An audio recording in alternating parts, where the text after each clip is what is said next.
Hey guys, what's up? Sel here. Today's a little bit of a blog video. It's supposed to be like a little show off like stunt video, but unfortunately that's not going to happen. I'll explain why in a minute.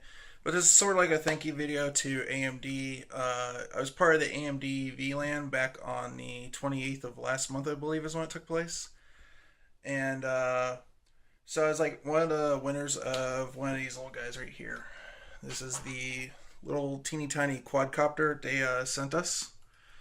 And pretty cool little device. I got to mess with it, but I was kind of shocked. It came in like a big, huge box, and I was like, well, maybe it was like Mother's Day. My mom's birthday is coming up too, so like maybe somebody sent a box of flowers, which is like pretty nice because it's like what it looked like. But it actually came with some other stuff too. So here, let me flip the camera and show you guys. So in the box is actually these two rather large like promotional AMD posters. And some people are in them, some people aren't. But since I'm kind of a computer guy, I think I'll actually find a place to stick these. I was thinking back here on the wall, right next to the Nintendo or something like that. Since when you guys are watching me stream, that'll be a good background spot. I got a couple other posters I can stick up back there. And then the other thing that came with it was a letter and this guy right here. So this is the Estes quadcopter. And I wanted to show you guys, in flight today. Unfortunately, I think I got one that was a little bit busted. But it's a cool little one. It's got the, let me see if I can get it to focus in, but, camera phones. It's got the AMD logo on the back of it. You kind of have a hard time seeing there. And it comes with a little charge cable. It's USB with like a little proprietary end on it. And then this little controller, which is not very big at all. Okay, you can see like the size difference. So it took me a little while to get used to flying it.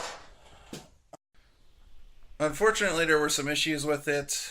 As I would fly it, it would kind of go like when you would go to trim it out. It's got these two buttons on here to trim the forward and back and the side to side. I got a couple good flights where it would stay steady. It would just barely drift, which is pretty normal.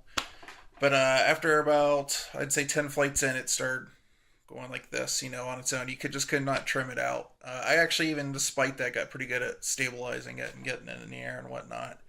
And I started getting to the point where I was getting used to flying it backwards. So, like, as you're looking at the front, blue LEDs on the front here, which you can see, like, are flashing right here.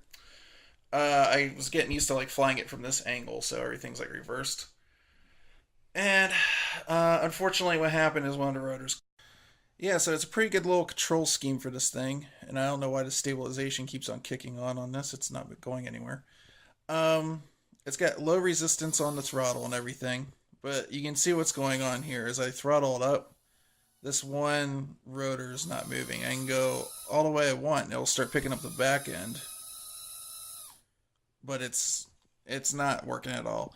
I checked the traces, I checked the wires on the back, and everything's actually pretty good on here. I don't know why it's having issues. So I don't see this as AMD's fault or Estes. I mean, every once in a while there's going to be a bad one out of the bunch. So it'll just be one of those cool things that AMD sent me. It'll sell on the shelf. And I was hoping to make a really cool video where I would land it on pretty much what is effectively my coaster that I made, but this is going to be the helipad for the video. And I was going to have it take off and land on here and go through some trees outside and stuff. But this is actually a Athlon 64, one of the first Athlon 64s. And I've got one of my old Gigabyte boards, and I just went into the garage with my bandsaw and cut it out, and we put some epoxy. This is actually my stepdad's idea to do this with electronics. It's got some felt on the bottom, which, with cats probably wasn't the greatest idea, but it keeps it from scratching up the surface. And yeah, it's pretty much made to do this. But I thought it would have been a cool landing pad. But yeah. Yeah, so I mean, it's a pretty cool little thing. I got to fly it around for about 20 flights, like I said before it started wigging out and crapping out. Um, so yeah, I may get another one sooner or later, but I got other things that are priorities like right now, like equipment and cameras and whatnot. So It was pretty cool. I got to learn a little bit about how a quadcopter flies, how it moves around.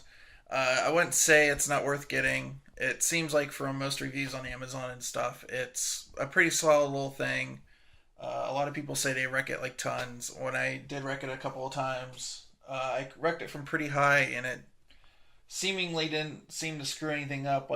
It's just a circuit board on the bottom that's holding this together, and none of the traces cut or anything like that. So it's a pretty cool little looking thing. The LEDs are super bright on it, as you can see, and it's like in the video, it's going to seem like blazingly bright. They're actually really bright in real life too. Typically, like when you look at like a mouse and keyboard video or something like that, um, it's the lights are always like brighter in the video than they are in real life. So, anyways, thanks AMD. Very very cool little gift. And thanks for the quadcopter, guys. That thing was really fun to fly while it lasted. So, all right, I'll see you guys in the next video. I got a couple other things I got to work on today, but later.